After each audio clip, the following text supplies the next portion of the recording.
How can you prepare for impeachment? Well, I've got some pointers and some homework for you. Informed, non-inflamed. Politics. And hi, everybody. John Daly here with some Informed, Not Inflamed. Now, the actual impeachment trial won't take place until after New Year's. Now, if you want to be well informed as you're watching the trial, then think about doing these things first. This may take some time, but if you truly want to be informed about what is happening, then you need to do some homework to be an informed citizen. If you don't, and you don't do any of these, please don't post your opinion on social media. Now, I'm going to run down 8 books or reports you need to read. These are written reports that cover different perspectives concerning the Trump presidency and the Russian investigations. After I run them down, I will give you my take. Now, it doesn't have to be your take. Now, hopefully, you will read at least most of these. Let's jump in. But you may want to pause this and get comfortable. If you want, grab a libation. Here we go. So there are 2 books right off the bat I want you to read. The first is called Crime in Progress, Inside the Steele Dossier and the Fusion GPS Investigation of Donald Trump. It is by Glenn Simpson and Peter Fritsch. They are the owners of Fusion GPS and the ones who brought on Christopher Steele, famous for the Steele Dossier. The best book to pair with that is called The Plot Against the President, the true story of how Congressman Devin Nunes uncovered the biggest political scandal in U.S. history.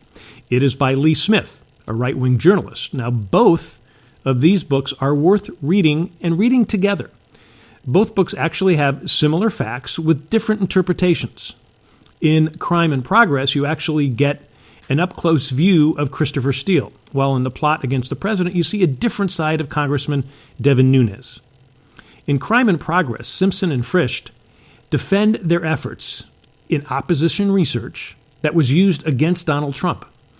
They admit to not liking Trump, but not liking Hillary Clinton either.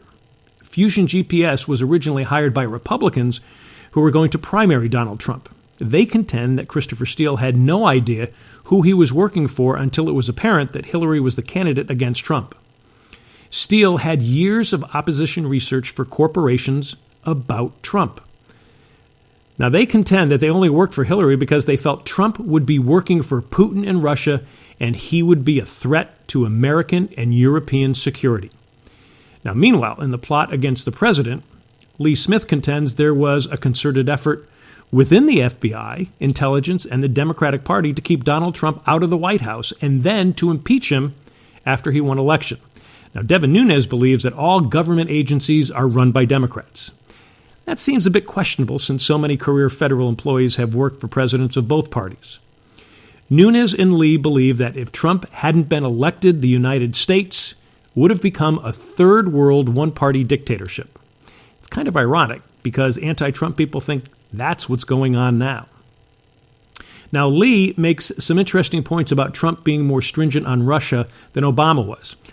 And he makes a good case that Obama worked with Putin in 2014 to allow Russian troops to stop Assad's chemical weapons in Syria. But what eventually happened was Russian troops went in and slaughtered anti-Assad groups. Lee contends that Obama's desire to get a nuclear deal with Iran, Russia's ally, allowed thousands of Syrians to be killed.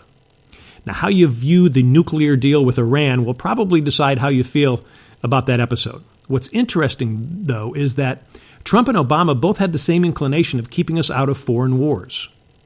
Nunes and Lee seem to downplay Trump's connections to Russia over the years, while the Fusion GPS guys say their years of research shows that Trump was involved in criminal enterprises with Russia, which helped him get out of bankruptcy in 2010. Nunes and Lee seem to think that Fusion GPS was in bed with the so-called mainstream media in the U.S., but Simpson and Fritsch contend that a number of the American newspapers, including the New York Times, failed to use their research to warn people about Trump and his Russian connections. They also contend that higher-ups inside the FBI were working for Trump. Thus, the week before the 2016 election, FBI Director Comey raised the issue of Hillary's emails, which led to nothing, while he refused to mention that the FBI was investigating Donald Trump and his campaign connections to the Russian government and its nefarious characters. The recent Inspector General's report from the Justice Department seems to verify that the underlings in the FBI were pro-Clinton, while the higher-ups were pro-Trump.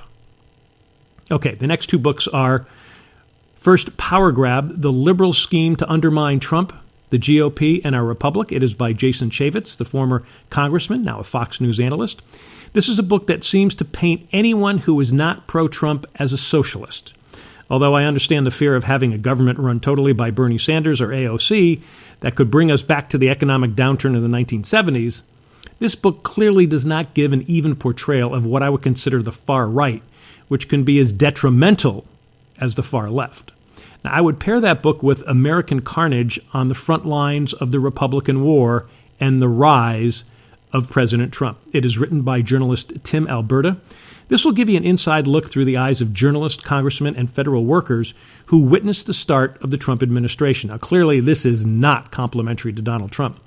But he also cautions that the Trump administration did not expect to win, and as a result, were totally unprepared for a transition into the White House. The next two books give you more of an inside scoop within the Trump administration. The first is Holding the Line, Inside Trump's Pentagon, with Secretary Mattis. It is written by Guy Snodgrass, a former vet who ended up working with Mattis. Again, we see a White House that is inexperienced in running government. We also see the behavior and composure of General Mattis in having to deal with Trump. Now, pair that book with another book called Warning. It is written by Anonymous. Now, this is someone who allegedly is working within the White House still. The person paints a horrible picture of Donald Trump. It is actually a frightening portrait of a man who is ill-equipped to be president. Now, if you take him for what he says, you would pray for the cabinet to enact the 25th Amendment. Reading this book is a bit uncomfortable, though. You wonder why Anonymous does not come out. However, he or she makes the case that if his or her identity was known, then he or she would be the subject of Trump's ire while not addressing the issues affecting our country and this White House. The last two books I would urge you to read. The first is the Mueller report. The second is the impeachment inquiry by the House committees. Without reading them while watching impeachment, you may sound like you are strictly a partisan, not someone who can weigh both sides of the issue. Okay, so there you have the books. So where do I stand on all this after reading all this?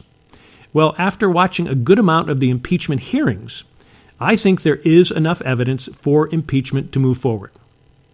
Do I think Donald Trump will be impeached? No way. You can see how both sides are so deeply entrenched. There's also too much at stake for both sides. The reason being is that we have so much money involved in our campaigns. No Republican will step out against Trump for fear of losing their seat and all that campaign money. The same is true within the Democratic Party as well. There may be a few who will sit in Republican-leaning districts that may step out in favor of Trump. Now, at the same time, too, there are some credible Republican talking points. First, I would like to see somebody investigate Hunter Biden. This issue needs to be put to rest. Granted, there is evidence that there was nothing nefarious done by Joe Biden or Hunter Biden. Still, how can someone get paid $50,000 a month by a Ukrainian energy company when he doesn't speak Ukrainian or Russian, but he's connected to the sitting vice president of the United States? When Democrats don't delve into that so that the public can see what the real answer is, there will be questions and suspicions. I also welcome investigations into the emails of Hillary Clinton. Why did she escape indictment when other people received prison terms for doing something similar? By raising these points, Republicans and conservatives put into people's minds that the political elites are gaming the system. However, the Republicans and conservatives, while raising those issues, are hypocritical when they don't include looking at Donald Trump and his family.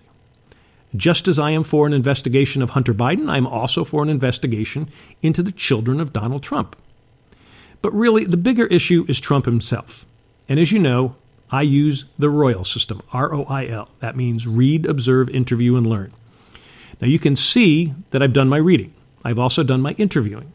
I've spoken to people who know Donald Trump. It's a mixed bag. There are a number of people who say he is absolutely charming and engaging in person. There are others who say his public persona today is no different than when he was in high school, a bully and a blowhard. There are others who say they do not recognize him from the person of 10 to 20 years ago. So let's take a look at observing him. His ability to speak and explain issues, to me, is poorly lacking. He clearly does not think straight.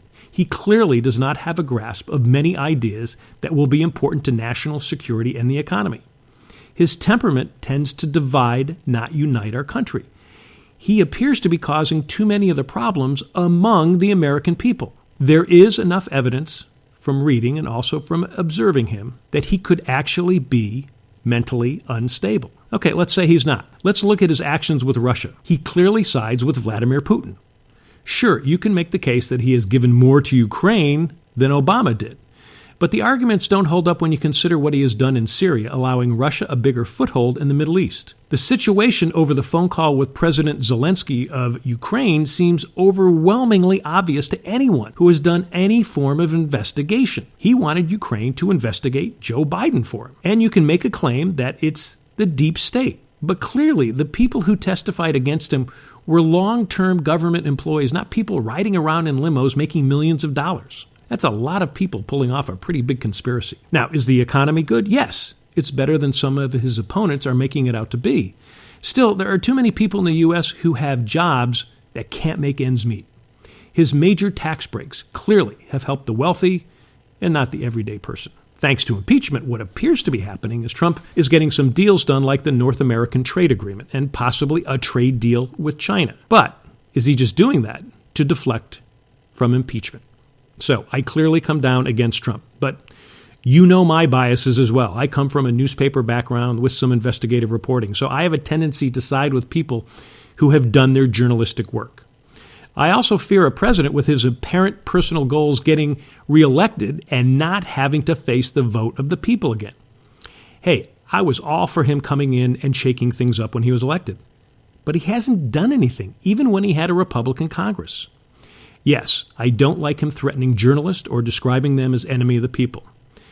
But I also fear when I talk to Trump supporters or observe them, they have very little information or depth of reasoning to understand what our country and our government is. Sorry to say that, but Trump supporters are not convincing. Clearly, I don't know how many of them have read even one of these books. So there it is. Weeks of taking in books, watching congressional hearings, and scouring wide ranges of news media. Remember to follow me on Twitter at John Daily News and also on Facebook at Informed Not Inflamed. You will get more out of those two sites in 15 minutes than you will watching 4 hours of cable news.